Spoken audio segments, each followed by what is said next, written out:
Welcome back to Bets and Regrets. I'm your pseudo host, Brogan, joined by, I'm Sean. and boys, week 7 was a heater for all of us, wasn't it? It was majestic, wonderful. If you tuned into week 7 and you bet that parlay of the week, guess what? That cashed. Um, and if you bet our locks combined, we went 15-3 with our locks last week. That sounds like a lot of money. Too bad.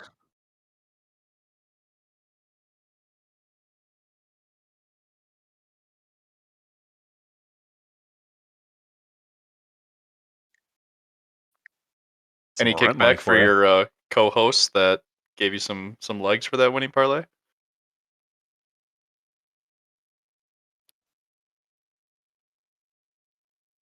Fair enough. Um, I do deserve the term bum for many reasons, but mostly because I had two losing locks this last week. Um, I went 4-2. My two losing locks were both in college football, which used to be a strength of mine. It's seeming like this year it's not. Penn State let me down. I know that was risky because they just fired James Franklin, but I thought they would bounce back. They lost by a point. And UNLV went to Boise State and got their teeth kicked in. So not too impressed by Dan Mullen and the team out there. I had a 12 and a half points and they couldn't even cover. So that sucks. But to celebrate, I am back home, not traveling this week, and I got my lovely Jack Daniels Tennessee Honey to sip on. I'm going to take two shots and enjoy it for the great week that it was.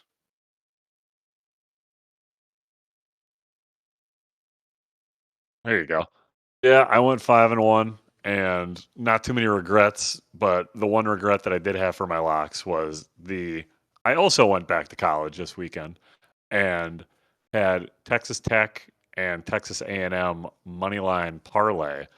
A&M had an absolute sweat. I think it was like 45 to 42 or something like that. Um against just some inferior opponent, but nevertheless, they got it done. The other one, oh, it was Arkansas. So yeah, they're inferior. They're not good. The other one was Texas Tech going to, I believe it was ASU, Arizona State, and I mean, just from the jump, they were down. I think it was like 17-7 deep into the third quarter. They got it all the way back, and then they scored, took the lead with like a minute left, and then just had a very Arizona Cardinal esque style of just giving the football back, giving it away. And yeah, I lost. So, nonetheless, great week for us overall. I have one shot of Old Smoky Tennessee Moonshine. So, here we go.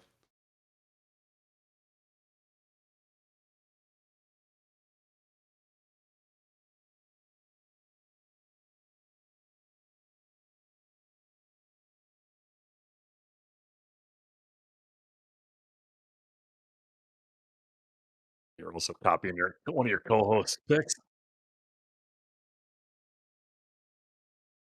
Winning week.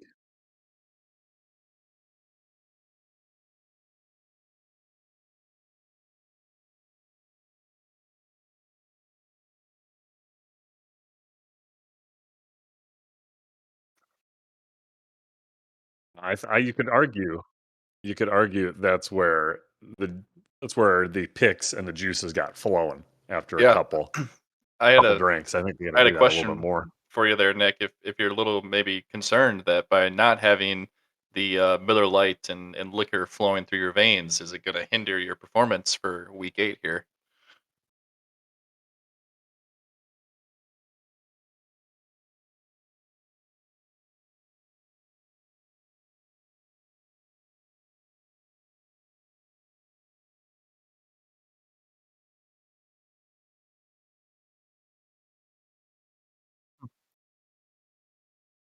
Just a roller coaster.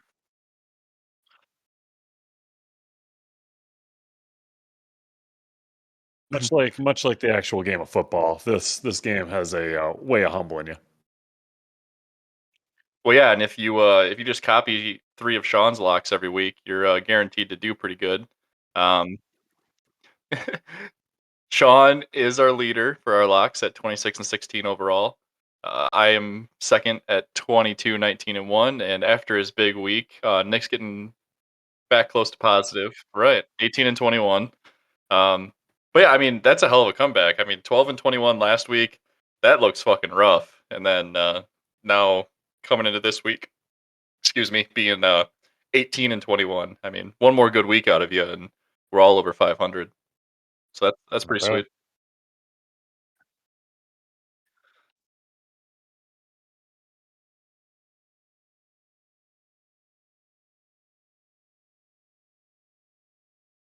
Let's not get ahead of ourselves too much there. Right, that might be a stretch, but um, anyways, pretty exciting weekend. Looking back on some of the games, Thursday night game was a banger between Steelers and Bengals.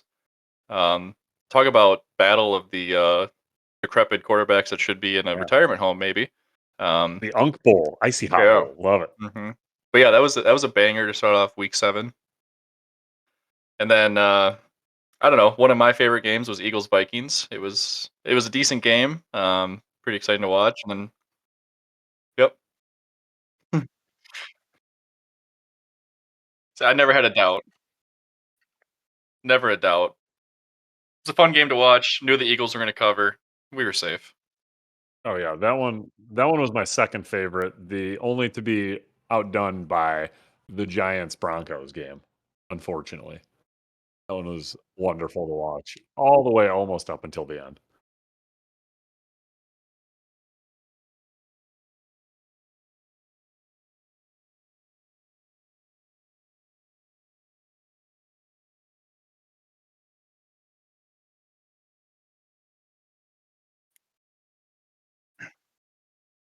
I'm just I'm happy that one of us it has the stamina to stay up that late on Monday night to watch that game because I Yeah, I tried did and I not. passed out before halftime. Yeah, I couldn't do it.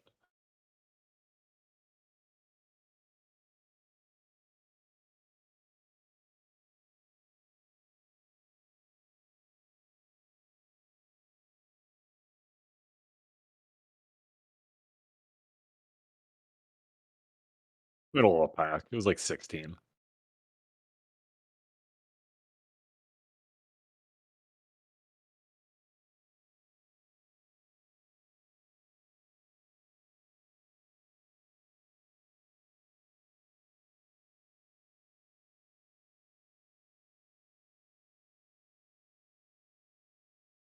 All right, well that was shorter than I thought it was going to. Yeah, yeah. Um, one last game I wanted to highlight too, just because bunch of Packer homers here. Packers got the win in Arizona. Did not look good really at all as a Packer fan, but good to see Micah Parsons get 3 sacks and to sneak out a win there. I mean, at the end of the day, Packers are leading the NFC at 4-1-1 over a bunch of 5-2 teams. So it's always good to have the 1 seed, I guess, going into Week 8. It's so dumb.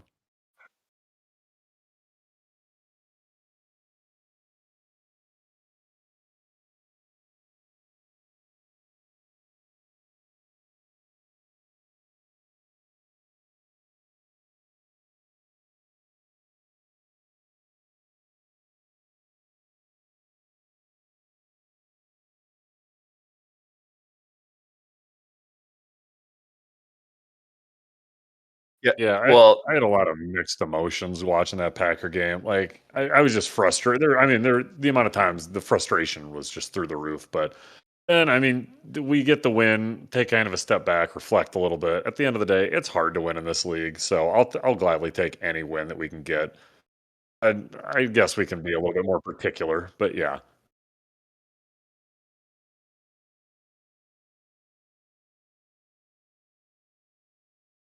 Well, they had the best one score record in the league last year.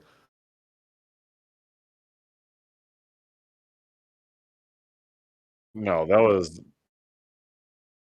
some not even there was no tragic magic that I was aware of. I don't think there was a plane crash or anything terrible that happened around the Kansas City area that they were rallying for. But the ball just they had a horseshoe up their ass. I mean, the ball was just bouncing their way so many times last year, and I mean that's what it's going to take. I don't see us. We're not nearly talented enough to win outright just based on pure skill, aside from like Micah Parsons.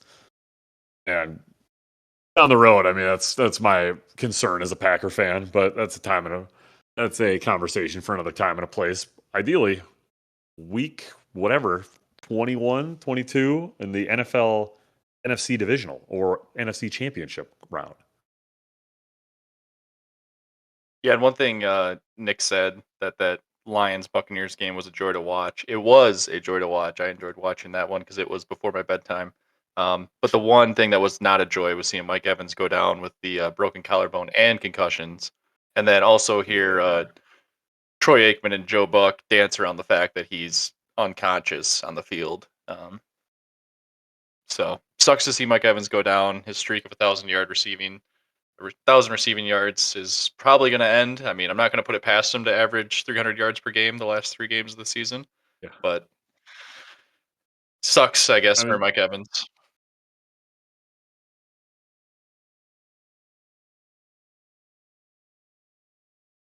Mike Mike Evans is an all timer. Like the dude got Johnny Manziel drafted. I absolutely love Mike Evans.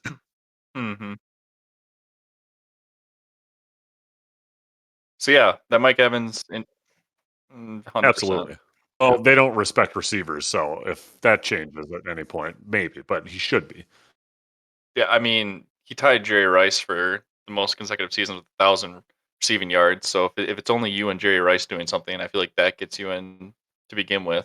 Let alone the fact that he did it his first 11 years in the league. So I mean, on that principle alone, he's a Super Bowl champ, obviously with Tom Brady a couple years ago. So I Multiple time mean, all pro.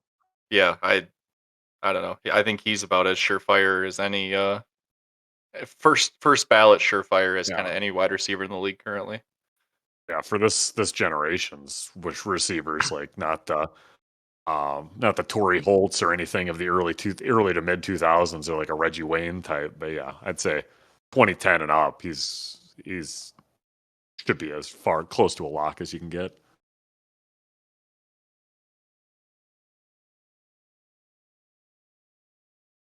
Shut up. No. I see. I see.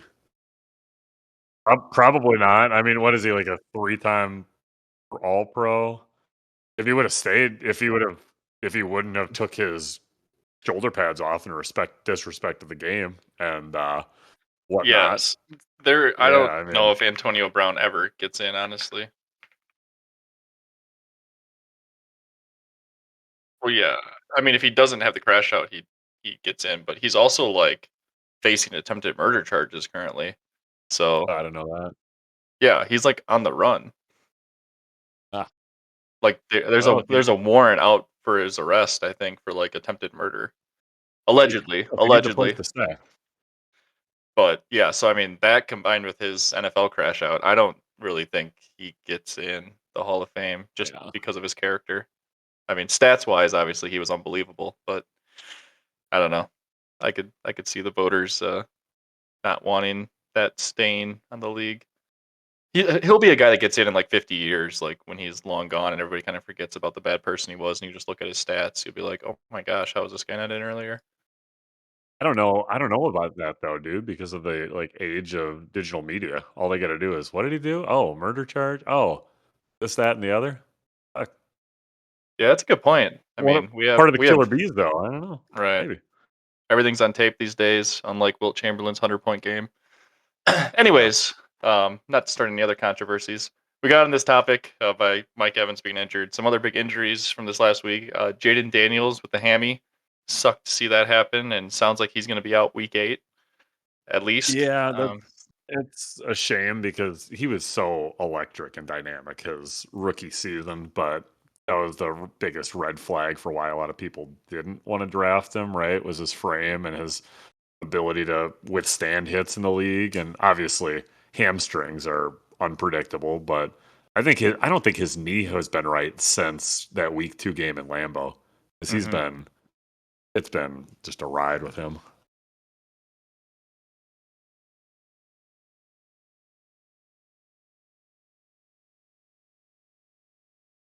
Oh, yeah, tragic.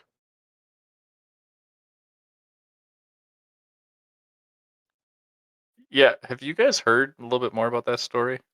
No, I didn't wanna Okay, get bummed well, out. I yeah. So, I mean, allegedly, again, we gotta throw that out here because we don't wanna get sued. Um, I heard through the grapevine that there was something involved with, like, law enforcement, like, he was having allegedly some mental breakdown and people or the yeah, cops got involved trying to help, I think, and he went crazy.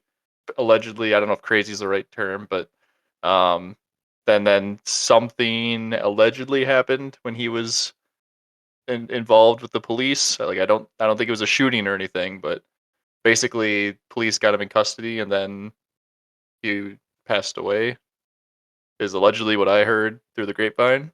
So, interesting, dropped yeah. allegedly there a lot because, 1, I don't know if it's 100% confirmed, but 2, yeah, just a very sad story. That's terrible. Yeah.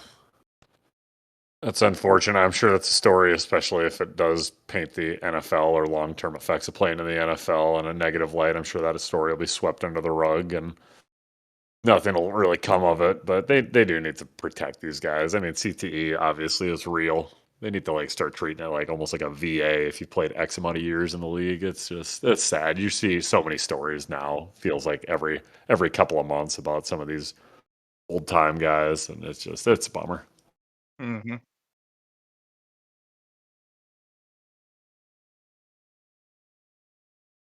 Yeah, I mean, it depends on how many years you've been in the league, but then there's that correlation, right? Of, okay, you played that long, sure, you get good health care, but you can't really fix CTE. So, Yeah. all right, well, yeah, rest in peace, muscle hamster, Doug Martin.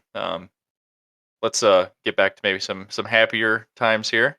Uh, Anything else from week 7 that is worth highlighting before we move on to our spreads for week 8? Just the Giants are they just gotta fire their DC, and I think they're there. Mhm. Jackson Dart jersey incoming.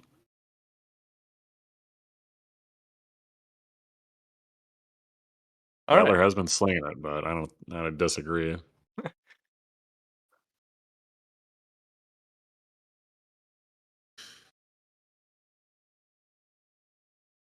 the Bears are 4-2 though. I know. I was hoping to get you there and get you to be like, "Oh, that doesn't matter." And then I was gonna drop they were 4-2 last year, so, you were one step ahead of me.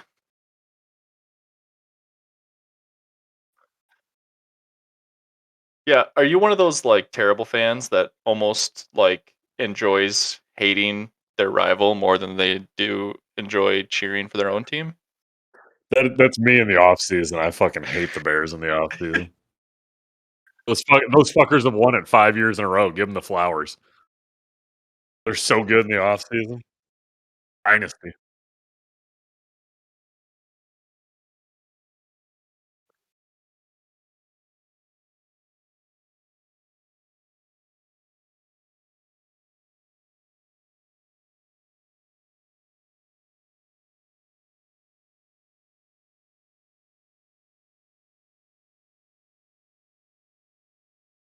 Yeah, dude, they hang championships in the off season. That's why.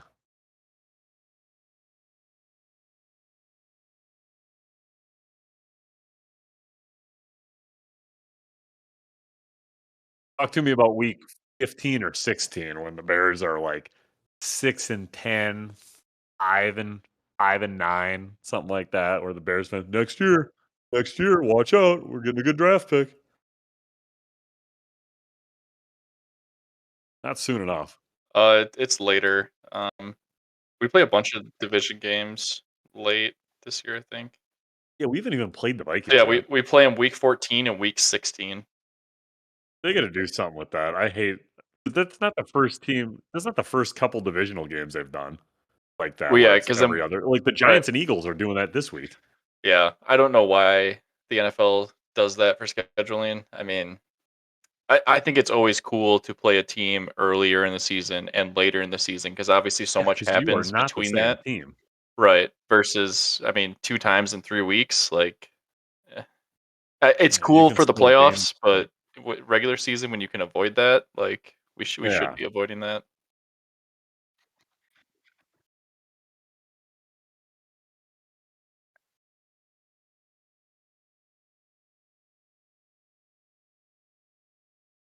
Well, I dude, that stretch from week 13 to week 16 is a fucking gauntlet. I mean, not to turn this into a Packers podcast, but week 13, we're at Detroit.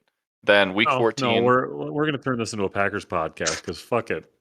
well, Or yeah, who are we gonna offend? Our listeners?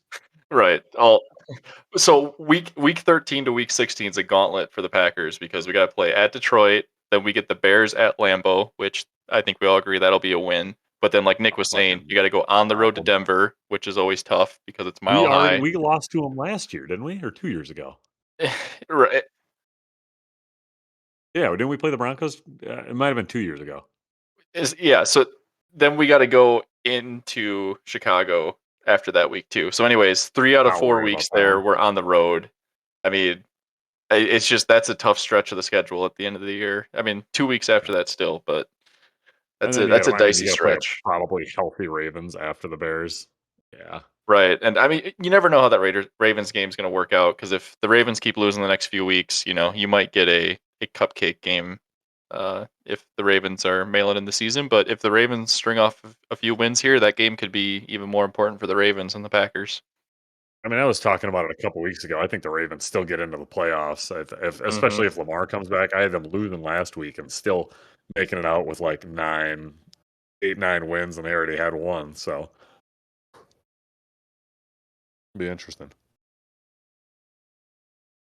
Alright, well, I would love to have you guys just run the podcast one week to see on all the tangents you guys get off to. As much as I enjoy being a part of the podcast, I would like to just listen to that one where you guys just ramble off into space and it's 6 hours long.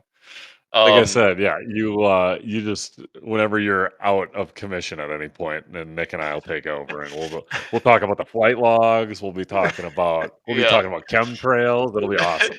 All right. Before we get canceled, let's move on to week 8. So yeah, like we brought up, week 7 was a banger for all of us, including spread wise. We're all over 500. Nick went 10-5, and Sean and I both went 12-3. So spread wise, we all did pretty well last week. Nick is still the clubhouse leader at 61-47 overall, and Sean and I are both at 55-53 overall because there is a punishment for last place, and Sean and I want to make sure that race for last place is as enticing as possible, as exciting as possible for Yeah, the down to the entire wire. season. Right. So, If we do tie, or if there is a tie, hell, it could be even a three-place tie. All of mhm, us have to do the punishment. There is we no will. tiebreaker. Right. So, and I don't know, have we had any punishment requests on or input on Twitter yet or X? Not yet. No, All right. no. Well, I do like the 999 challenge. Get us all at a ball game. mm, Be good. Come hang out. right. Maybe we just do that one anyways as like a little content creation. Try to get our brand out there. That could work. Could be fun. Need some DDs, but could be fun. Yeah. So yeah, pretty banger week for us last week as a squad. Talking about squad rides or house rides, kind of been doom and gloom about those last few weeks, but our stats team pulled together. And last week we had quite a few squad ride wins, and overall, as a squad, we are 28-23 on spreads when we all pick the same team. So 5 games over 500, it's decent. I guess it's not as scary having a squad ride looking at the stats now as maybe I thought it was the last few weeks. Yeah, it was a little daunting there for a little bit, Mm, but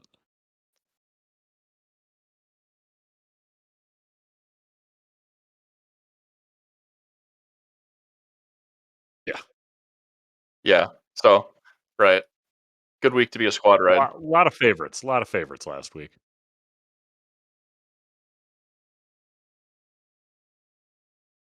Right. And we better know ball because this week there is only 13 games by my count. We got 6 teams on buys, so we got Arizona, Jacksonville, Detroit, the Raiders, the Rams, and Seattle all on buys this week. So 6 teams on buys leaves us with 13 games. No London game this week, which is kind of crazy because I feel like we've had them for the last like 5 weeks. Um, and then only one Monday night game, so kind of a back to normal NFL week outside of there being so many teams on buys. Starting off with a hot one tomorrow night, the Thursday night game this week. The Vikings heading to Los Angeles to take on the Chargers. The Chargers are home 3-point favorites after losing at home to the Colts last week, and the Vikings lost to the Eagles last week. So, battle of the losers here from at least week 7. Sean, since you are uh, so good at picking the spreads from week 7, why don't you lead us off for picking the spreads for week 8? Never thought you'd ask. Yeah, it's a short week for just a banged up Chargers team going against a Vikings team that, like you said, didn't really impress me too much against the Eagles. I think if Joe Alt's healthy, the Chargers can cover, and a favorite would finally hit on Thursday night. I still don't know the running back situation for the Vikings because, as all you listeners do know, I do love me some Thursday night props. So I don't necessarily know the Mason situation either. But if Aaron Jones can't go, look for Mason have a big game on the ground, especially if that Chargers D line's banged up. But ultimately, give me the Chargers.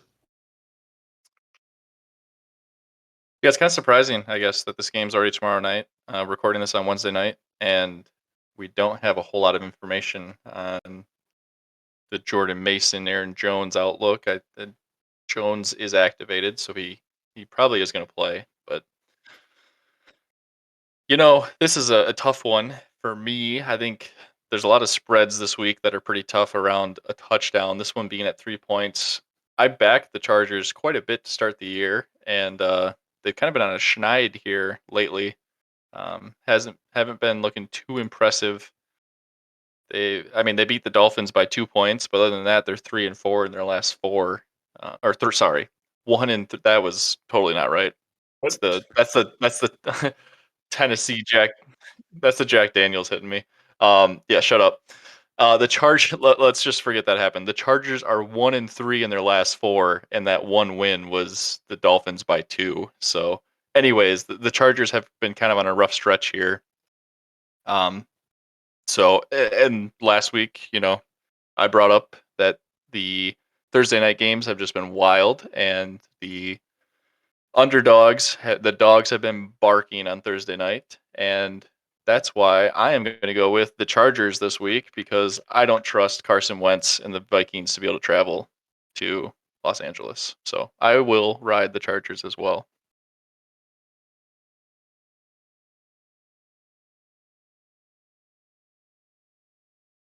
Love it.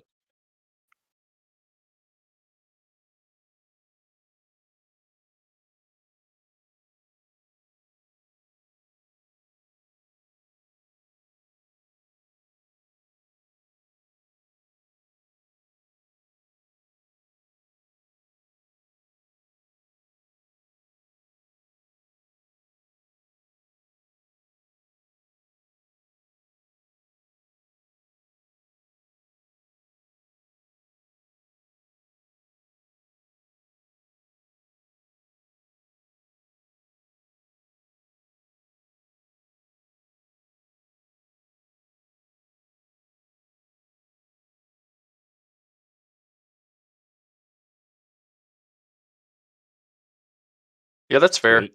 I am excited for this game on Thursday night because I think it will be a good game. I really like the 3 points Vegas has here. Um, it's just tough to know on the Vikings, like how many turnovers is Carson Wentz going to have? And I Yeah, mean, and like, I mean, we did see glimpses of old Carson Wentz, right? Like putting his head down, getting it was 3rd and 10, second and long, whatever. He put his head down and just trucked a couple guys, got the first, but you're also going to get where he gets hit and he throws a ball directly to a linebacker for a pick six. I mean, you get the good with the bad. right? Well, yeah, moving on to maybe some bad potentially. Buffalo heading to Carolina to take on the Panthers. Bills coming off their bye week. They are 7-point road favorites. Um, and I guess maybe what I was talking about bad is Bryce Young is doubtful to play at this point. So we don't have Yeah, he's a currently 100% certain knowledge of if he's going to be in or out, but it sounds like he's probably going to be out, which means we're going to get Red Rifle, Andy Dalton, I think. But yeah, Bills coming off their bye week, 7-point road dogs in Carolina. How do you feel about this one, Sean? I mean, I think the Bills need this bad to keep up with a surging Patriots team that I thought was going to kind of flame out at this point. So I think, yeah, I think you're right. I was just looking this up, and Bryce Young did not practice today. He's listed day to day with that ankle sprain that he sustained last week against the Jets. So yeah, if he doesn't play, I mean, Andy Dalton's a statue back there. So don't look for his mobility or anything. Maybe if it was 10 years ago, I'd say he might be able to move around back there and maybe scramble, pick up a couple. But I think that the Bills are not necessarily desperation mode, but they dropped two that they're kind of kicking themselves for right now. So I think that just look for them to just come out firing, especially off of the bye. I am a little concerned though because this could be a massive look ahead spot. I do have it highlighted that the Bills play the Chiefs at the Bills next week. So their heads may not be screwed on all the way for this game. But give me the Bills. Yeah, that's a good look ahead there, Sean. Um, like you said, I kind of have the same reasoning that you just brought up, Sean. Of the Bills dropped 2 games before the bye week. You have your bye week. Feel like you can right the ship, and like you said, this is kind of a must-win game if they're gonna keep pace in the AFC and ultimately win the AFC North again or AFC East again. Like I think we all think they will, but 7 points is a lot. And Carolina, if they do one thing pretty well, it's running the ball. And I feel like it's kind of hard to blow out a team at home if they can run the ball well. But I also don't know if I trust Andy Dalton a whole lot. So I think I'm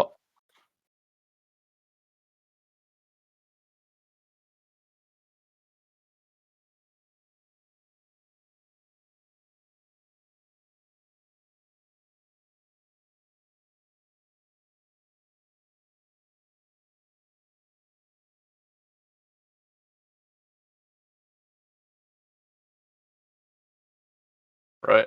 Do you have the answers for me on how that's going to happen? Okay.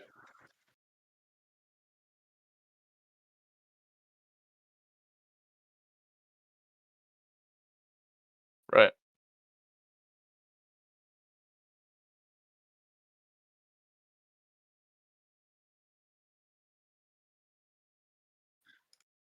Yeah, no, I mean, okay.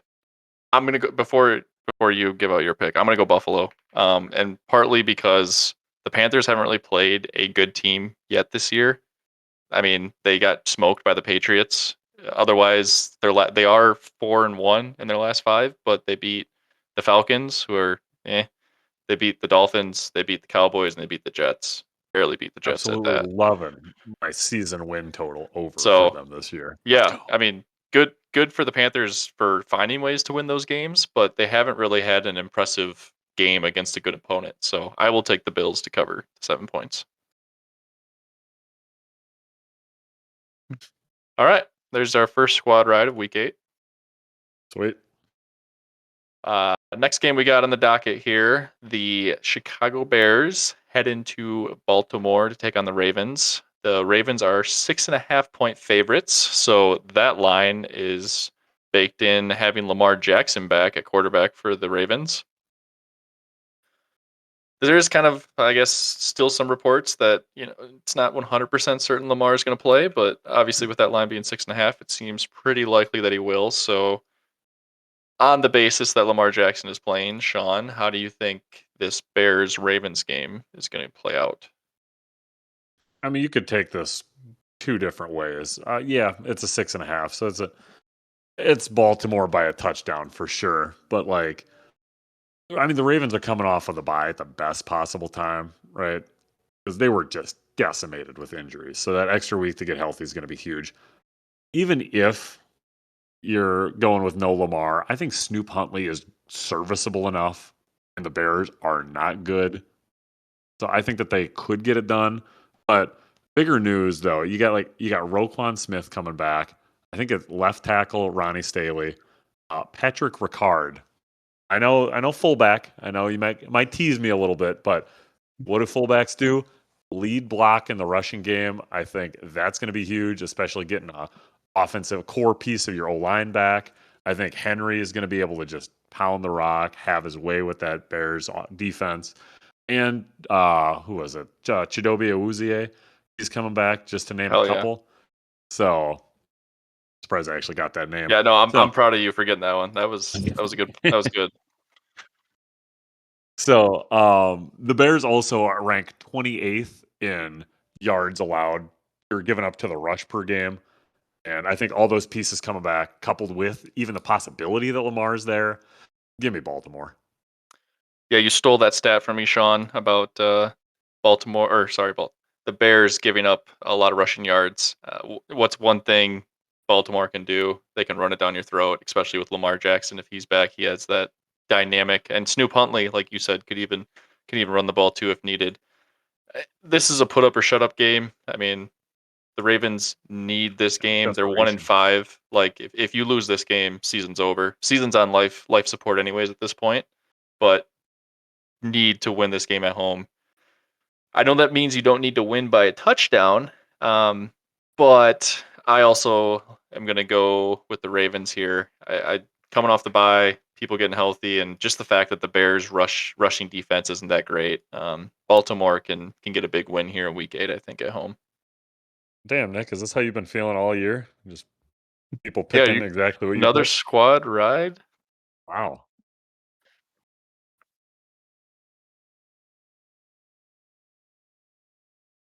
Pretty cool.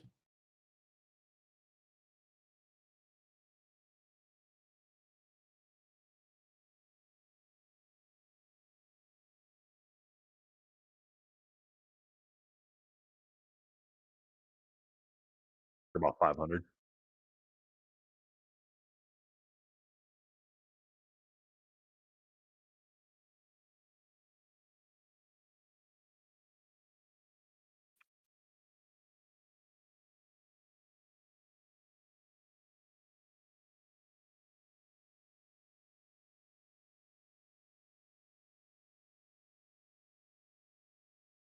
Love that. Our stats department just got back to me. You've backed the Bears.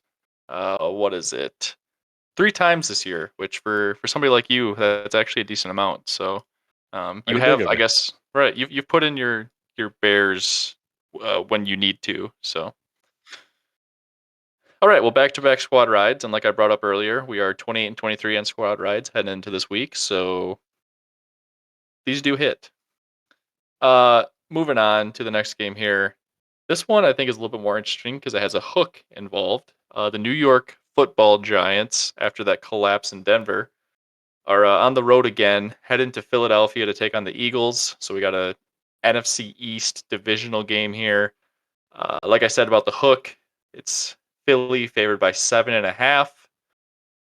That hook could be dangerous, or the Eagles could land a hook and knock out the Giants and blow them out. What do you feel, Sean, for this NFC East divisional game? This is one where I had in my notes. I was literally all it said is I gotta quit giving up points with the Giants because last week I zigged, everybody zagged. I took the Broncos. You two took the Giants, just pulling the rug out from under me, just stealing it. And they should have had that fucking game. Unfortunately, their defensive coordinator should just be shot out of a cannon. They're fucking pathetic. I don't know. It's the same shit that they did against Dallas. I don't know, understand why. I also don't understand why I'm watching all these Giants games wire to wire, but again, partially a fan. Um, oh man, I was just gonna pick the Giants at a pick, or pick the Eagles. Sorry, at a 7 point or just a touchdown, but god damn it, I really don't like it. Fucking I hope they win. Give me the Eagles. Come on, Oh Giants yeah. upset them again. Well, yeah, and I guess should have prefaced this game as well as these teams played just recently in week 6. In that game, Philadelphia was a 7-point favorite. So very similar to the line here. That game was in New York, obviously, and the Giants won that game outright 34-17. I believe that was Jackson Hope they do it Dart's again. first start. Yep, So, yep. For him so yeah. and or Scat and Fitzpatrick were chest bumping, rubbing rugs on each other on Thursday Night Football. It was great. So yeah, Sean, taking the Eagles 7.5 at home. I just can't. This fucking defensive coordinator's horrible. um Man, yeah, I was really hoping you were gonna go Giants here, so I could pull the rug out and go Eagles. I'm also gonna go Philly here. Thank Um, God. Part of the reason is Philly. I feel like is gonna have a revenge game here. Obviously, playing against the Giants, losing that Week 6 game pretty definitively in New York, sour They get taste in their their ass mouth. beat. And one other thing too is like Saquon Barkley hasn't really done anything this year, in terms of like No. what Saquon normally does. He only has 369 rushing yards, and that's after having, well, he almost went for 2K last year. And I know he had to regress a little bit, but against his old team in Philadelphia, I could see this being a coming out game for Saquon, or not a coming out game because obviously everybody knows who Saquon is, but I could see Saquon going off this game. So I will also No. take Philly at home -7.5. No, I would be a little hesitant just because Saquon did. I mean, he finished the game and everything, but he did go out briefly with. I don't know if he got rolled up on or twisted an ankle or something. Because yeah, he did not. He got a little hurt against that Vikings defense last week. So I'm curious to see what how effective he's going to be next or this coming week.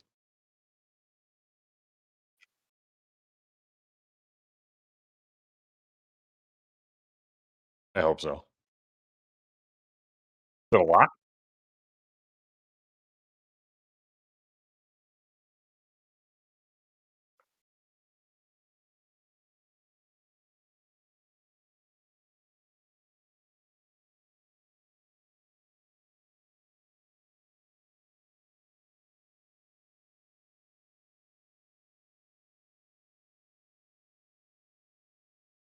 Um,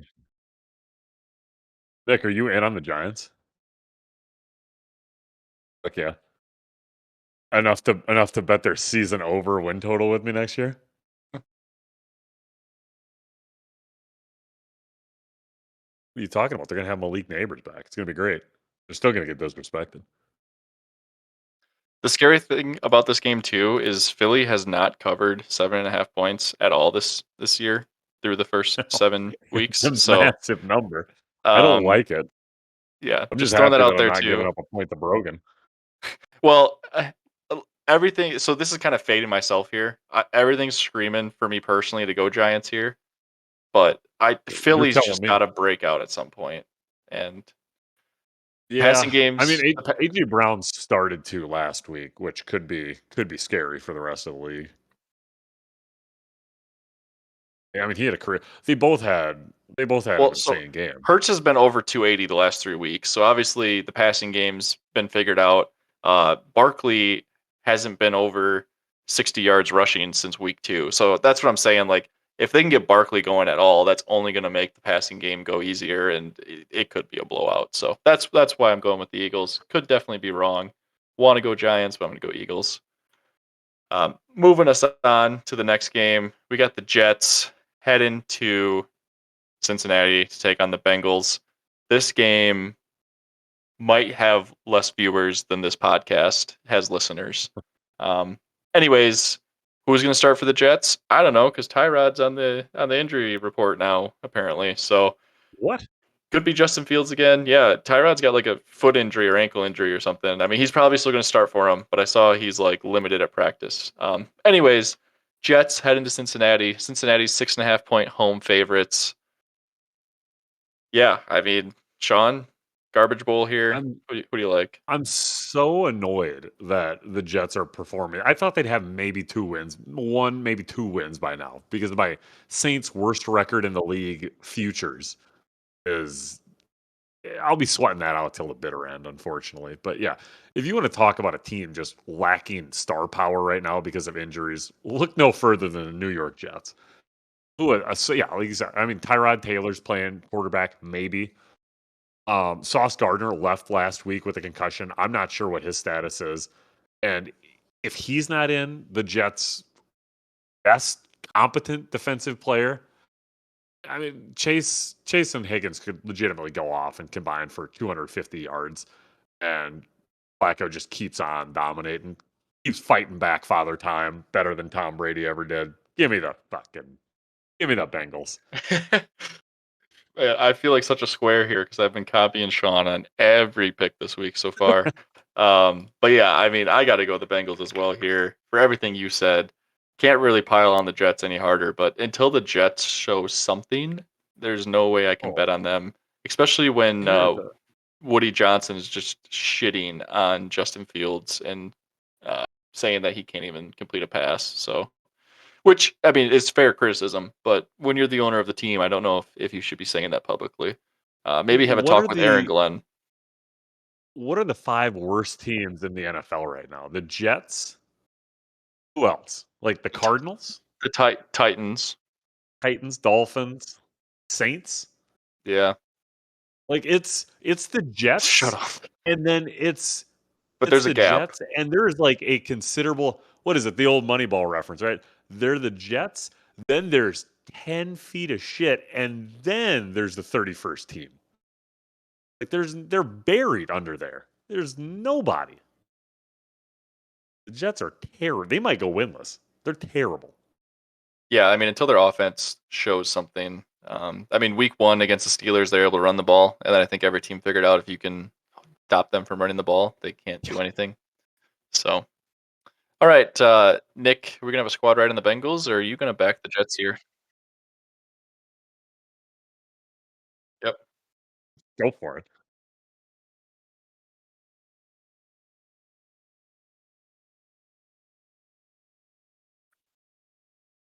I don't know how he's not fired.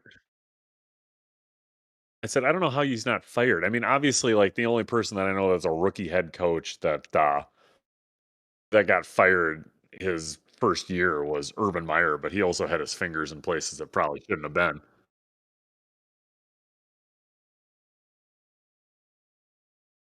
That's what we're here for. Yeah, he was bullying the kicker. Yeah, he was like physically assaulting an NFL kicker. Yeah, yeah, it sucks.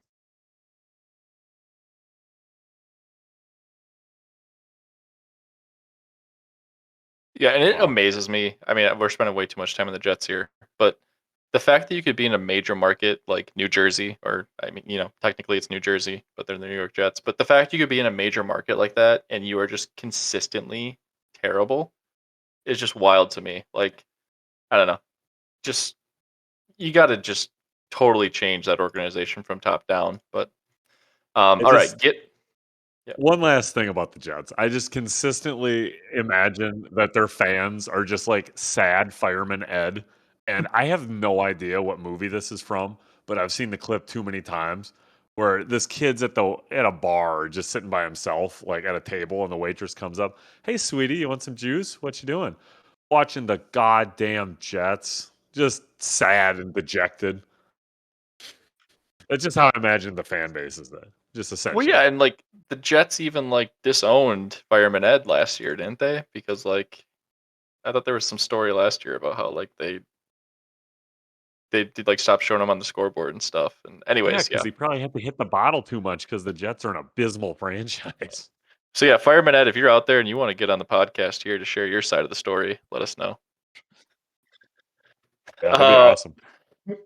yeah, like not joking. I know Nick took that as a joke, but Fireman Ed, reach out Love to it. our people. We can Um, we can craft some interview questions. moving on here to another wonderful game. The Dolphins talking about being above the 12 feet of shit. I think taking on the Falcons. in Atlanta. The Once again, we have the hook involved here. Falcons are home 7.5 point favorites. Can anybody back the Fins here? Well, maybe you or Nick can, because I sure as hell can't. Tua Tua is terrible. Like Tua is bad, and I mean because Aaron Glenn's our rookie head coach. He wasn't even the first coach fired. It was fucking Titans. Like McDaniel should have been gone a while ago, and yeah, I don't know how McDaniel's isn't fired yet, but Penix got a little banged up, so I'm not sure if he's going to be able to go. And I don't even like their backup because their backup's Kirk Cousins. But what is Kirk Cousins? A very serviceable quarterback. So look for him to get going. Yeah, yeah. Should he be a starter in the league? Absolutely not. Has he swindled organizations, which the majority of them are the Vikings, out of millions upon millions of dollars? Yeah. Am I upset about that? Not really, because again, fuck the Vikings. But yeah, like Kirk Cousins would be fine. I don't necessarily know if he has that. He doesn't have that connection with Kyle Pitts, but we'll see. Maybe if Penix can't go, Kirk Cousins gets Drake London, Kyle Pitts just humming the ball, giving it to Bijan. It'll be cool. Give me the fuck, give me the Falcons because I refuse to back the Dolphins team.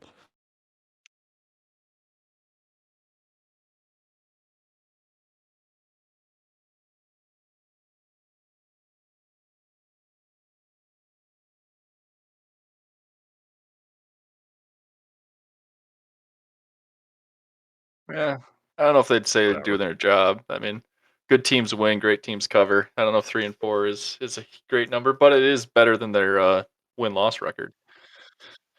Yeah. Um, I'm having a personal dilemma here. I want to take Atlanta as well for all the reasons Sean stated. I also can't take every pick that Sean takes. Otherwise it's impossible for me to pass him. You So could.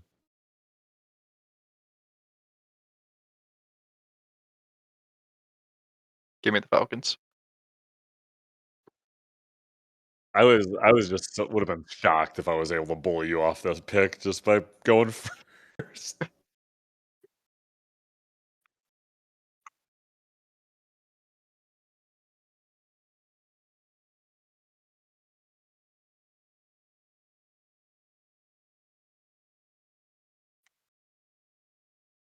Yeah, I mean, I've been hating on McDaniels all year for stuff he says, but it was hilarious. I don't know if you guys saw it, but like on Fox, I think it was, they were doing the game break showing Tua throwing a pick, and then as they were doing the game break, Tua literally threw another pick during it. So, um, Oh God, no, I didn't see that. yeah, there's a clip, you can go find it on X where like yeah, Fox is like giving the game break, and they're like, Tua Tagovailoa throwing an interception here, and like as they're wrapping up the little segment, they're like, oh, and Tua just threw another one live as we're talking right now. Oh my So God.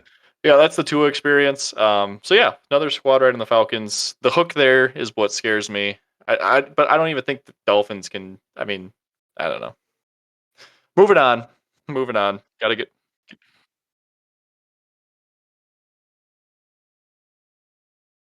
moving on, moving on. All right, we got the Browns Ah, heading to the thanks for Patriots. that. The Patriots are home 7 point favorites. Another touchdown game. At least there's no hook here involved.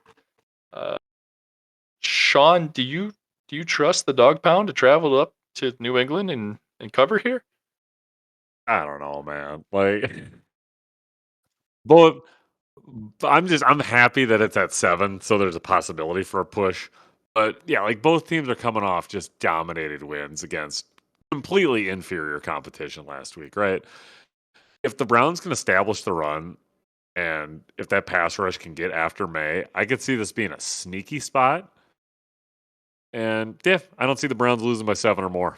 Give me the Browns. Give me the dogs. Hoo. Well, I was really hoping you're going to back the Patriots here because I like the Browns. Um, the one thing that I've been big on Vrabel this year. I think I've backed the Patriots quite a bit. The one thing that scares me though is they have been playing kind of inferior opponents. Obviously, they beat Buffalo in Buffalo on that. I think it was a Monday night game or Sunday night, whatever that was.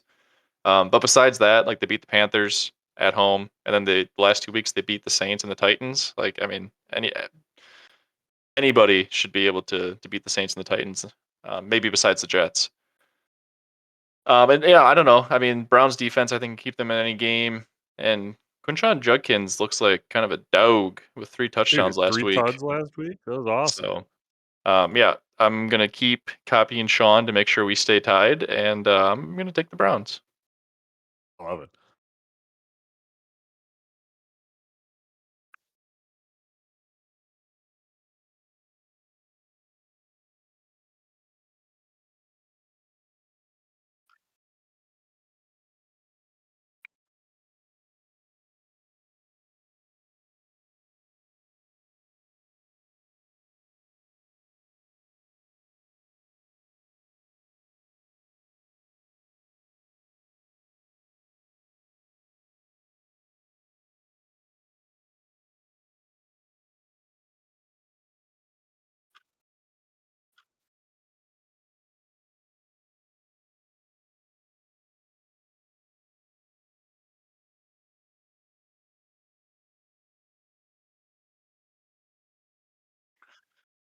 Are we concerned at all, Nick, that or not the Titans, Jesus, the Patriots dumped the Gatorade for Vrabel last week against getting just given everything they had against his old team?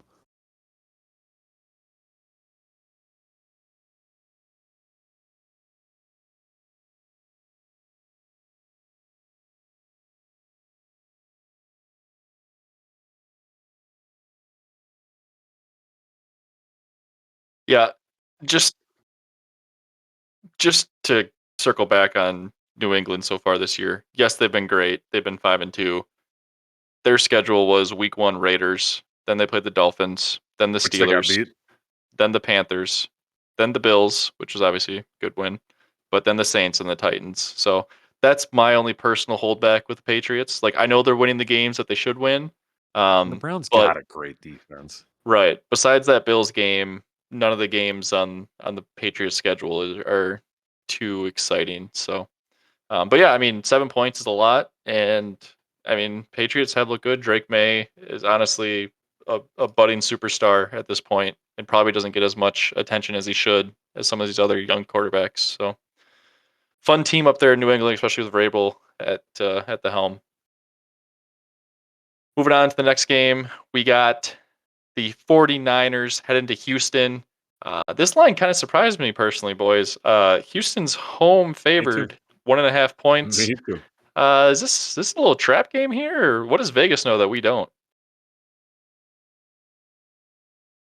I'm gonna say not a whole lot. I don't know what I don't know what the injury status of anyone from the Niners are, but as long as they have Christian McCaffrey, that should be worth at least 6 points alone. And last time I checked, six is greater than zero because I don't know if the Texans are going to be able to score. They're just fucking terrible. I don't give a shit who's playing defense for the Niners. The No, just give me the Niners.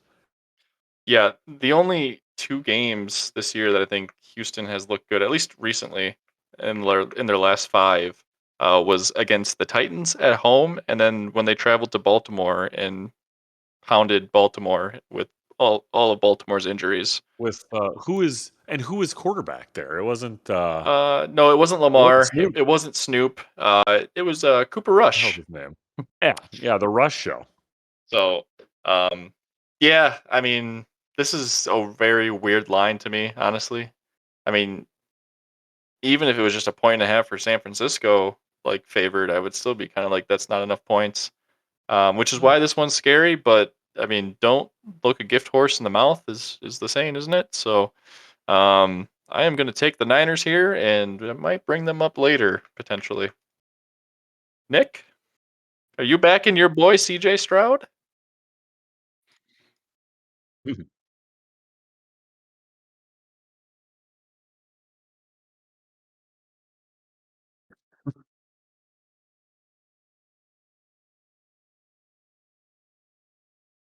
When did you put it in your locks? Right, 'cause I Give said me a I put time. it Give me in a timestamp. I can right, put screenshots.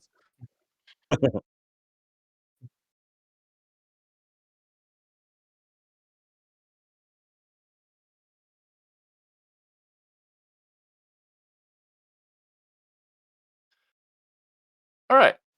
Moving on to another divisional matchup in the NFC South, Buccaneers. Or I guess I don't know why I said another, but a divisional matchup, anyways, in the NFC South. Buccaneers heading to New Orleans, taking on the Saints. Buccaneers are road 4.5 point favorites. Bucks obviously dealing with some injuries. Baker was limping around, and it's a short week with them playing on Monday night. Sean, how do you feel about this NFC South matchup? Yeah, the Saints are looking better, unfortunately. Not that great. I mean, Rattler's still slinging it, which whatever, fine. Clearly, I mean, Kamara's doing dog shit for me in fantasy, which I know everybody really cares about. I'm gonna be that guy for a minute. I know the Bucks are banged up and not 100%, but I still think that they get it done. They got they got Ibuka. Baker, I think, will be playing, and look for maybe Rashad. Who is it? Yeah, Rashad White, maybe an Hmm. anytime touchdown. I think he's at second string, isn't he? He's been first string for the last few weeks with Oh yeah, yeah, Bucky out. because Bucky Irvin, yeah. Hmm. But I mean, I look for him to have a big game on the ground, maybe. Yeah, I think Tampa Bay rolls. Yeah, the only thing scary here is the fact it's a divisional matchup, right? Just because those always seem to be different in the NFL. But Yeah, besides the Saints beating the Giants, obviously that's their only win, being one seems and like a pretty six. quality win right now. Right, but like I know they're looking better, but they still haven't really played anybody too tight outside of the Patriots, where they still lost by 6. Besides beating the Giants, How much and the yeah, Bears beat him by last week? 12.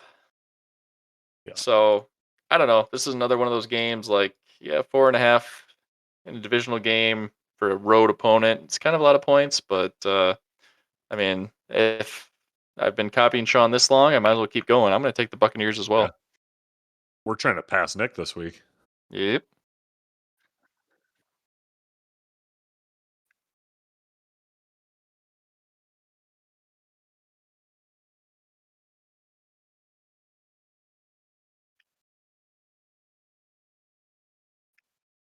So you don't have the balls to back him here. Howard.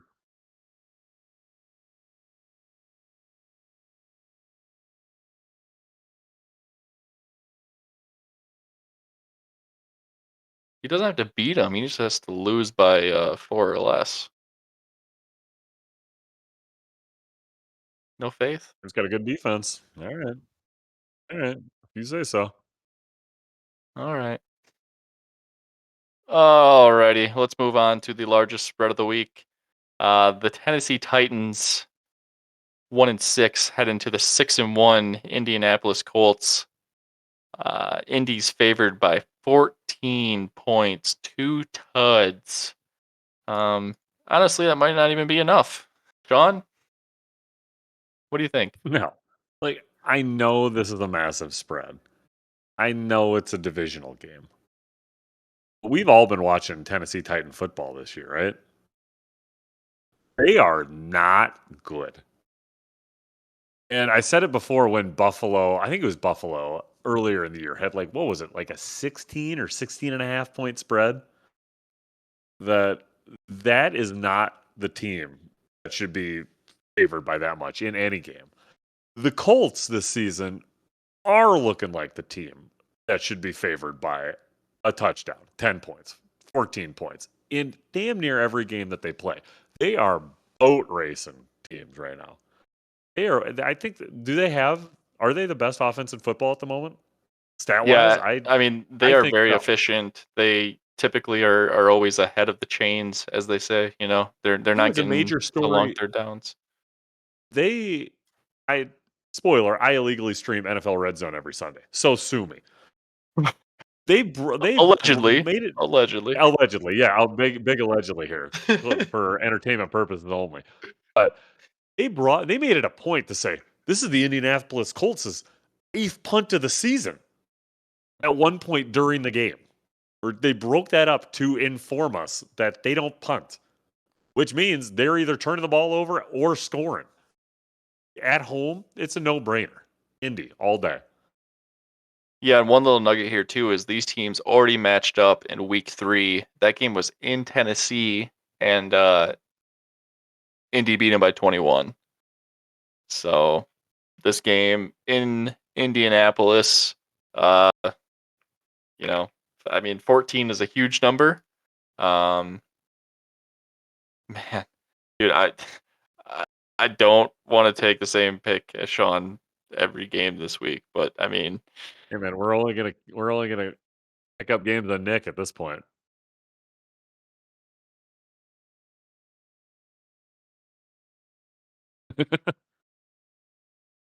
I mean, I it's a You divisional sure, Nick? That's game. two It's scores, and it's a divisional 14 game in a dome. points. They got Tony Pollard. They got Tajay Spears, I think. Yeah, uh, I'm going the Colts as well. I can't. Like, I want to so badly, but I just can't. I mean, the Texans dropped 26 on the Titans. The Titans can't score, and the Colts have one of the best offenses in the NFL. Like, uh, 14 points is not enough here. No. Oh, but All the right, Colts are hanging 40 something on them. It's right. Well, yeah, and so that's my thought process here. Is like I want to go Tennessee, but Indy's going to put up at least 35, at least, right? So then you're telling me the Titans are going to put up 21? no. On a No way. complete side note, though, not to get us too derailed, that Browns Dolphins game last week. Do you see the totals on that? I know we don't go over totals a lot. It was like 35 or 36. Yeah. It was a preseason game. I know the winds were like Yeah. 30 miles an hour. That's crazy. The Browns did that by themselves, pretty much. Well, talking about totals here, one of the I think it might be the highest total of the week. Cowboys and Broncos. Broncos with that big comeback win at home. They're at home again this week. 3.5 point home favorites against the visiting Cowboys. Who do you like in this matchup, Sean? We may be having different opinions here. The Broncos are still going to be riding the high of the Giants just imploding last week. And the Cowboys have been pretty good so far this season. They got CeeDee Lamb back last week. He had a pretty big game. I don't love it, but give me the Cowboys. Ooh. All right. Well, we finally have a different pick here. I'm gonna go Broncos. Um, like you said, they're riding that high. I'm scared that they're gonna have a letdown week this week. But the other thing that makes me maybe not scared is Dak Prescott only has 3 interceptions this year. He's like sneakily kind of an MVP candidate. Um, He's a good quarterback. right. But I don't know. I mean, Pat Surtain, Nick Benito rushing him. Like this Denver Broncos defense hopefully gives him some troubles. I don't know. I don't love the hook here at 3.5, but uh, I've been wanting to have a different pick than Sean. And even before you said you were on the Cowboys, I think I was going to go Broncos here. So we will finally at least have a 1 game difference this week. I'm going to go Broncos. Who are you backing, Nick?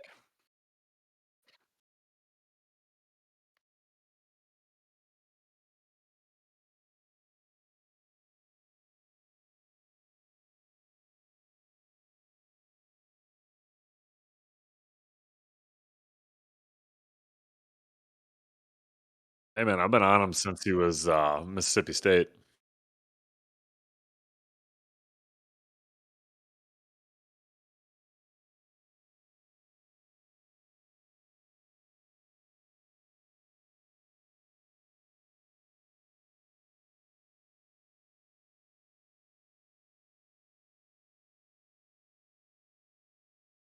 You locking that Cowboys money line? Maybe. Oh, but I thought you said you had a good feeling. plus money. All right, moving on to what I would say is game of the week, Absolutely. especially being a Packer fan, but even outside of being a Packer fan, one of the tighter spreads of the week. We got the Aaron Rodgers revenge game. The Packers heading into Pittsburgh. Packers are 3-point road favorites. This one's been circled in all of our calendars. I know Nick and I talked about going to this game. We are not going to, but man, this is going to be an Got to play exciting this one to game. watch. Who do you got here, Sean? You got Jordan Love and the Packers, or Aaron Rodgers pulling one out against his old team? So I mean, there's so many levels to this, right? You got old guard and Aaron Rodgers, new guard Jordan Love and Matt LaFleur and everything. I mean, the revenge aspect of it is critical, but you can also say the same thing for like a lot of the guys that are. I know there's a lot of turnover in the NFL, but a lot of guys that are on the roster still played with Rodgers in some capacity, whether they were backups at the time or are currently or were on the starting roster.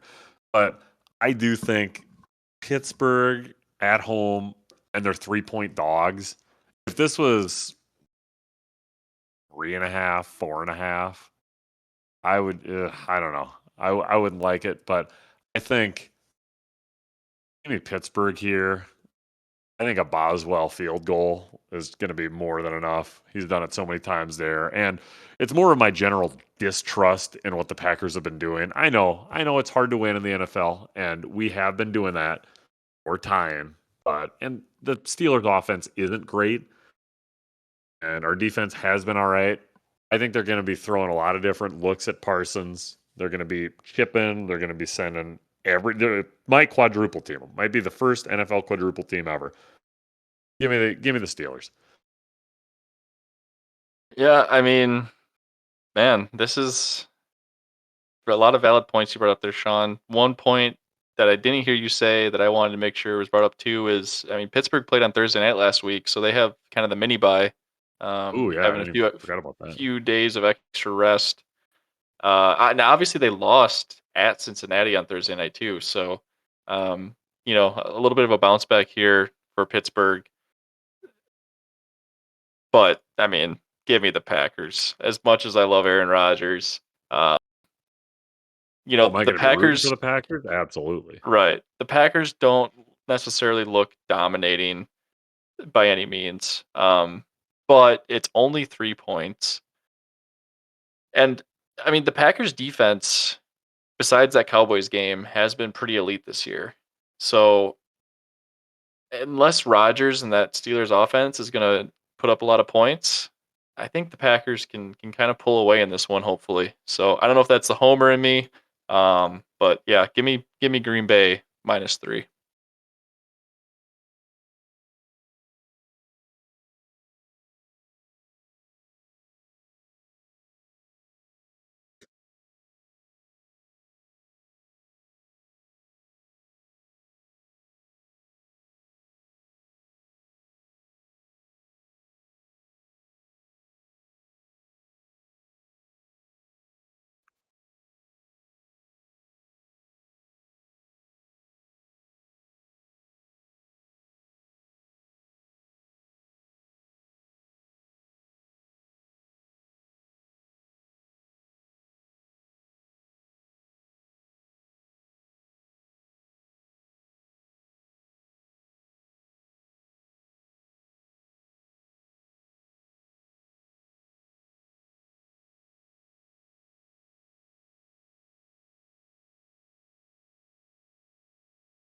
Yeah, and one thing here Uh, too that I'm taking into account is, I mean, Rodgers spent what 18 years in Green Bay. Obviously played under Matt LaFleur. If Green Bay understands Aaron Rodgers, there's not many people in this world that do, obviously, but Green Bay knows how he thinks. They know what he likes to check to. They know his traits, I guess. So I think you have a lot of familiarity there that you can use when you're game planning for a guy like that. Now, obviously, Rodgers is a Hall of Famer, first ballot. Like He's still a dog. He's gonna be able to beat the Packers, on some plays, but I think having all of that knowledge of who Aaron Rodgers is very helpful in creating a game plan to try and stop him. My biggest pause for concern, though, is like I've been saying, if our pass rush doesn't get home in the first couple seconds early or makes them kind of step up in the pocket, make some errant throws, DK Metcalf will motherfuck anyone on our defense.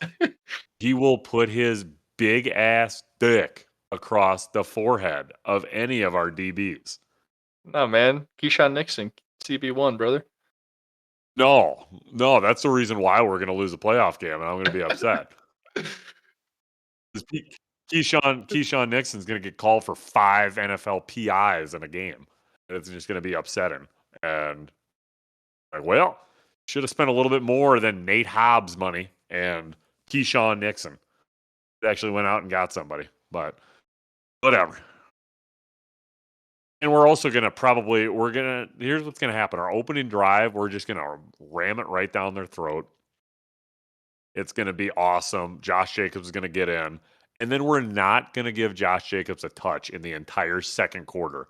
And then maybe we'll start getting him the ball like halfway through the third quarter.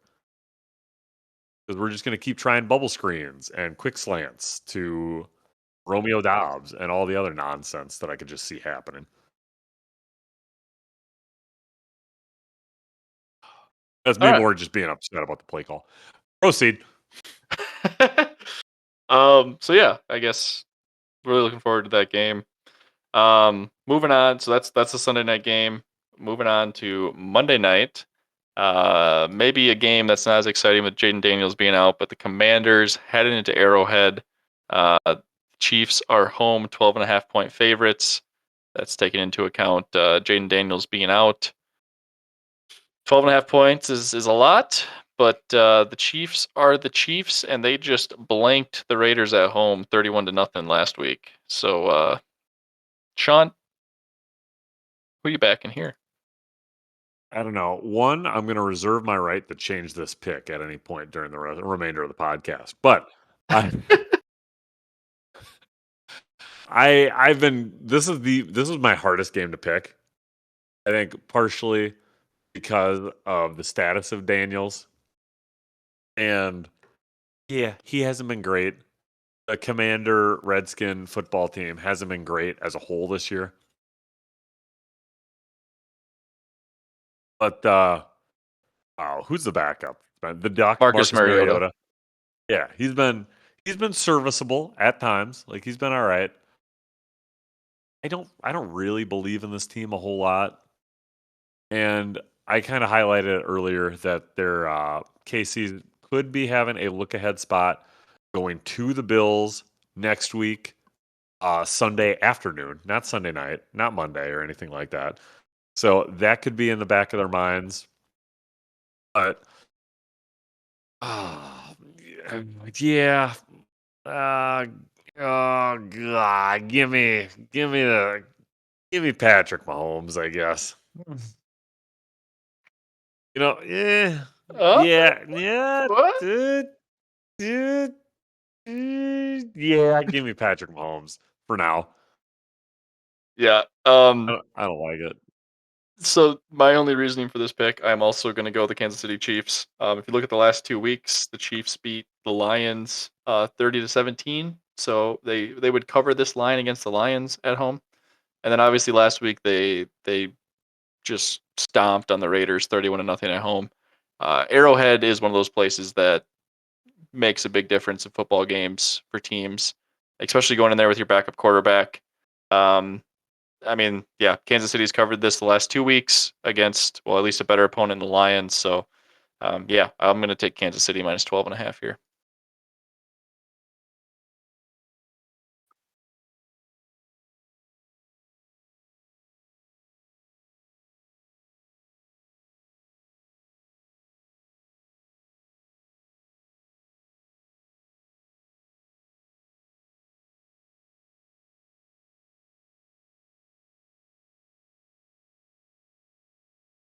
He's a good wide receiver. The guy throwing him the ball is a good quarterback, getting him the ball.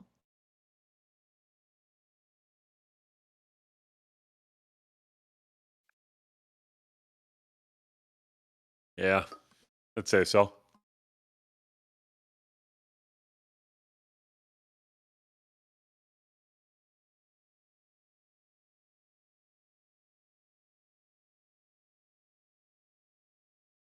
You did watch that Broncos Seahawks Super Bowl, right?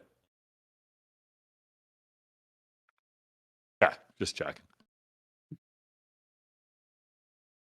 All right. Well, that wraps up our spreads for week 8. Yeah, a lot of squad rides this week. Sean and I have almost the same picks in every game, besides a couple. And And we are going to be tied at the end of the week. We're going to yeah. be gaining on Nick, though. We'll be nipping at his heels. Mm. All right. Let's move on to everybody's favorite segment, heaters. And we finally hit a heater last week. Did you guys know that? Everybody get Kind of. excited, huh? Yeah, yeah. If it wasn't for the group chat, I was not necessarily keeping Oh, score. you weren't? Not quite. Just wait till this week, buddy. All right. Well, yeah, I guess the heater we hit was mine of Tez Johnson anytime touchdown plus 210. Not that crazy of a heater, but 2-1. And I guess I made that bet before realizing that Emeka Ibuka was going to be playing. I made that bet thinking Ibuka was going to be out. And Tez got it done anyways with Ibuka there. Obviously, Mike Evans went down, but yeah. So yeah, I mean, I think they were chanting MVP for him. It was on the road, but anyways, Tez Johnson scored a touchdown. Sean barely missed his heater pick of Ohio State, Such a kick in the dick. 35 and a half. They end up scoring 34 against the Badgers. So Um, dumb. so yeah, very close to hitting both of our heaters last week. Sean or Nick, do you guys have a heater for this week? I do. It's not. I mean, it's spicy. If you could believe in miracles here, we got some. It's Friday night action. It should be considered fucking D3 football, but it's not. We got North Texas at Charlotte. Give me Charlotte on the money line plus 1,500.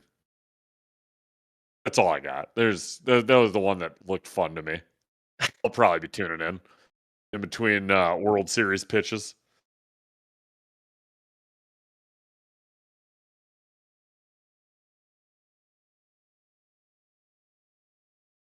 Why are we shouting out the tight ends? What you're Is there a supposed to say because specific it's National day Tight in End mind? Week. Oh, that'd be the one. Okay,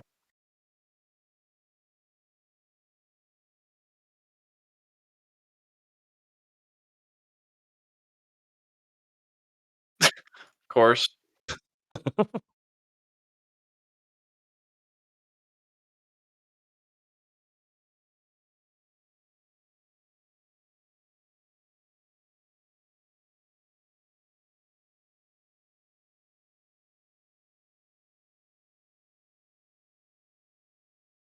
Are you a fan of tight ends, Nick? Nice. Sick. Yep. No, I think the listeners are smart enough to read between the lines. I believe in their intelligence. They're probably like me also. They're not much of the book smarts. Not here to Uh, play school. all right. I'm gonna go to baseball for my Ooh. heater this week. We got the World Series Dodgers World starting Series winner. starting on Friday. I'm actually gonna go with series most home runs. So who's gonna hit the most home runs in the World Series? And I'm gonna go with George Springer.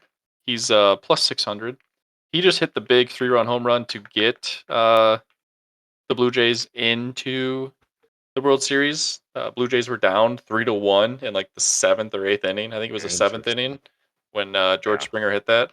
He's plus What if it 600. What? that's sick. No, no, no, I completely forgot what I was gonna say. So yeah, Alright, go. he's plus 600. Obviously Shohei Otani, geez, is the clubhouse favorite at Maybe like oh, minus excuse me, that 110. Jack Daniels is fighting back plus 260. And then Vladdy Jr. is the second favorite at plus 425. Um, so yeah, I don't know. I like George Springer. I think he's not afraid of the moment, and yeah, he's also I think tied for third in career postseason home runs. So dude hits bombs in the postseason. So I think there's Oh, good yeah. value here, and I mean all he's got to do is hit probably two, unless Otane keeps hitting three in a game. So yeah, George Springer to lead the World Series in home runs, plus 600.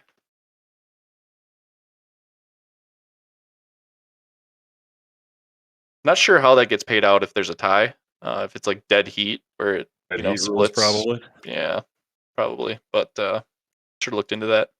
But he's gonna lead it outright. Yeah, he'll crush it. Don't worry. All right.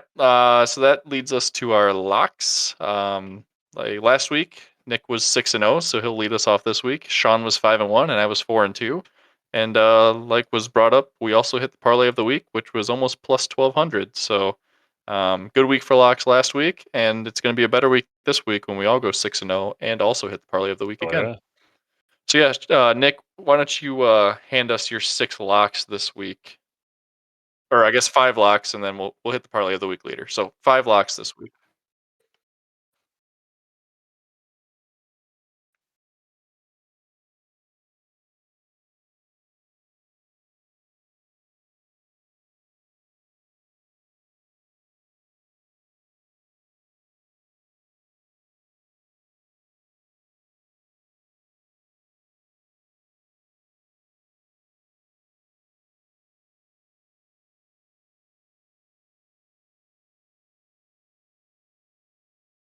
Like, fight the number 2 corner on the team.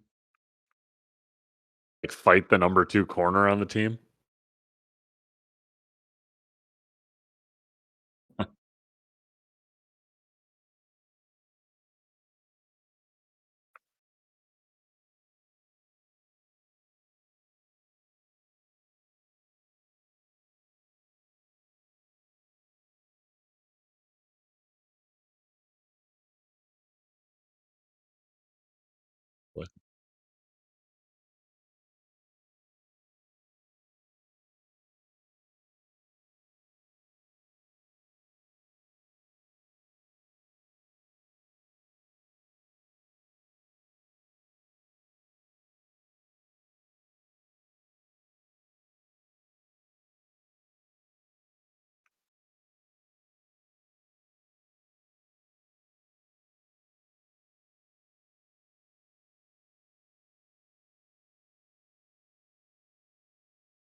Gee,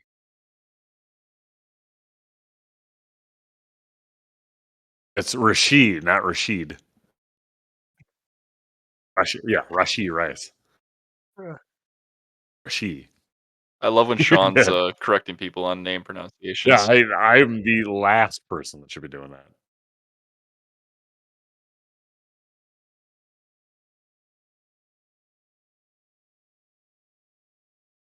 There you go. There you go. Alright. Scene, you went, 5-1 last week. What do you got for locks? All right. Well, we are gonna go the I'm gonna say Mason, George Mason, but that sure as shit ain't right. The Vikings running back is it George Mason? Jordan. Jordan Mason. Jordan Mason. Yep, yep. Like George Mason's a college. There it is. So George Mason over his rushing yards, still not quite announced yet because the NFL is a bunch of goddamn cowards. And just to double check on that, yep, nothing yet. So I would, yeah, George Mason over rushing yards for the George Mason, Jordan, Jesus Christ, Jordan Mason. Check it out. Let me know because I'm pretty sure it's Rashid, but it might not be. Jordan Mason over rushing yards for the game. Fuck. Um, Next one is going to be Quentin Johnson over. This one I did see 48 and a half receiving yards. I think that the Vikings gave up a lot of yards to their 1 and 2 receivers of the Eagles, and Johnson falls into that category. So give me Quentin Johnson over 48 and a half receiving yards. I think he could get this done possibly in one, maybe 2 catches. Next one, what did we establish again? I forget for the locks. Is it anything minus Minus 150 and 150. under? Yep. All right. So I will have to double check this again because it probably has changed. It was looking a little Friday night action. Oh, son of a bitch. Close. Um I initially had Dodgers money line to win game one at it is now minus 157. So we are going to pivot from that and we're still going to have Dodgers to win game one. But what kind of a host would I be if I did not give you guys a Nerfy in the Fall Classic? So Heck we are yeah. going to parlay Dodgers money line with a Nerfy for those of us that are squares or living under a rock or just a straight up nerd. Nerfy stands for no run first inning, and it is the best 6 out sweat of your life. No runs in the first inning, you win. It's that easy. If you don't even like baseball, you got a short attention span, whatever. Maybe you're what am I trying to say? Maybe your mom was taking a little bit too much Tylenol when you were in utero. You don't got it. Well, then take a Nerfy for you. We'll go under at minus 135. You parlay that, that's plus 184. Next one, we got Texas A&M money line at LSU. Hmm. We'll go back to college. Like I said, I'll give you beautiful listeners something Thursday, Friday, Saturday, and Sunday. And maybe one of the other guys will give us something on Monday. Who knows? Then the last one, we just got Bills money line. Or not Bills money line, Jesus. Bills minus 7. I was gonna say if Could your be if your question if Dodgers money line is if doable, I you mean, want. If you want an easy money. Bills money line. right, I love it. Um, all right. So for me, um, I'm gonna start off with Thursday night. I'm gonna take the Chargers spread at Chargers -3 against the Vikings. Um, I don't know. I think the Chargers are due for a bounce back. They got kind of beat pretty. They got beat by the Colts at home last week. I don't trust Carson Wentz. I don't know. The fact it's a Thursday night game is what scares me here. But I'll take the Chargers -3. Next one, I'm going back to college ball, even though it bit me last week. I'm gonna take Ole Miss money line, or not Ole Miss money line. I had that. I'm gonna pussy out and take Ole Miss spread +5.5. Ole Miss is traveling to Oklahoma. I think Ole Miss is gonna win outright, but because I'm a little scaredy cat, I'm gonna just take the spread here, take my points, and cash that one for sure. Nick didn't want to say it, but National Tight Ends Day, National Tight Ends Week. I don't know which one it is, but it's National Tight Ends, and I'm gonna go George Kittle anytime touchdown. Kittle came back this last week and did absolutely nothing for the Niners. He's basically just a decoy. But uh, you know, National Tight Ends, whatever it is. George Kittle's going to find the end zone, so that's plus 180. Sean, I thought was going to steal my bet, but I got a very similar one here. It's Dodgers to win game one and to win the World Series. That's plus 115. Blake Snell's going to be on the bump game one. So Sean was talking about that Nerfy. It's safe for the Blue Jays not scoring any runs because Blake Snell is a dog. He has 14 straight scoreless innings. He just is a monster in the postseason. Completely shut down the Brewers when we played him in the NLCS. So the only way the Nerfy doesn't hit is if Shohei Ohtani hits a first inning bomb. Mhm. But anyways, Dodgers to win game one and win the series plus 115. And You're gonna have then that sweat right away. yeah, my last pick. I'm gonna go back to the Niners, plus 1.5 Niners spread. I just wanted to say I did say it out loud before Nick said it about it being a lock. Um, this is the one line that stood out to me this week of really not making any sense. Uh, I don't trust CJ Stroud. I'm not a hater necessarily like Nick, but yeah, I don't get why this line is the way it is. So whenever you see value, take it. Niners spread is going to be my last lock. All right. Well, that brings us to the parlay of the week, which we did hit last week, and it was a four-legger because we all locked the Eagles minus 1.5. So last week we had Carolina minus 1.5, Jalen Warren over 17.5 receiving yards, Seattle minus 3, and Philadelphia minus 1.5. Like I said, that was around plus 1,200, and that baby hit. So we're gonna hit another one this week. And since I went last for our locks, I'll lead us off for the parlay of the week. Um, Sean might not like this one. I know Nick will back me here. Give me the Green Bay spread. Um, Green Bay is going to pull it out in Pittsburgh. Yeah, I mean, I don't have a whole lot to say. We've covered this pretty well. I feel confident in this one. Packers have been due for a blowout. Parsons is sacking people again. This could be a blowout on Sunday night, folks. Hopefully.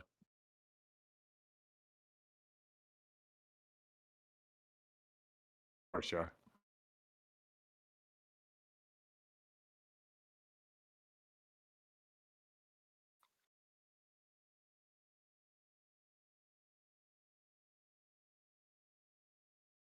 Does Christian Great night. Watson potentially coming back scare you at all? Does that? Okay. Yep. As All right, someone that Sean. has his over 700 and a half receiving yards, I hope he gets it. I hope he gets it this game. My last one for the lock is going to be the Bucks minus 4.5. I know it's a divisional game. I know 5 points is a lot, but Rattler has not turned the ball over to the defense, and they've scored in a while. So hopefully that'll happen. We'll see. I don't know. Bucks got a good defense. That's all I got. All right. Well, yeah. So obviously last week was a four-legger that we hit, so that was higher odds. This one's right around plus 600. Don't have it exactly because we don't know the golden line yet, so can't punch that one in. But if we punch in, typically over/unders are right around like minus 110. So we got basically three bets here that all have that vig caked in right around minus 110. So that gets us to about plus 600 with Green Bay minus 3, Golden over his receiving yards, and Tampa Bay minus 4.5. So not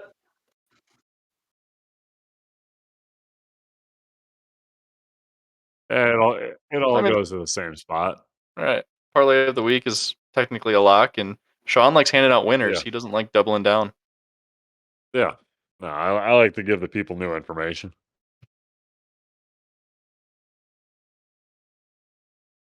We Huh? don't need that. I mean, I thought about just going completely rogue and just going scratching one of them and doing San Francisco. So then we'd have to put another one in there. Not too late. So for Eh, those listening at home, if you want to get another parlay similar to last week, if you throw in San Francisco plus 1.5, that does get you to about plus 1,200 again. So Anyways, the official parlay of the Just week is just Tampa Bay -4.5, Golden over receiving yards, and Green Bay -3. Any other notes for week 8 or anything else worth bringing up before we get out of here? no, just that the Bucks, the NBA season has tipped off last night, and the Bucks were up by about 9 to 10 points against the sad state of affairs that is Washington Wizards. So go Yeah, Bucks Chris this season. Middleton revenge game. Yeah, I mean we're up 17 right now in the second quarter, so go fucking Bucks. All right, Nick, you got anything else? Alrighty. Well, yeah, week 7 was a banger, and I think week 8's going to be a banger here too. So if you want to make some money, and if you do make some money following us or following our picks, be sure to let us know on our socials, especially on X. And yeah, all right, Rate, review, subscribe. hell yeah. Goodbye. See ya.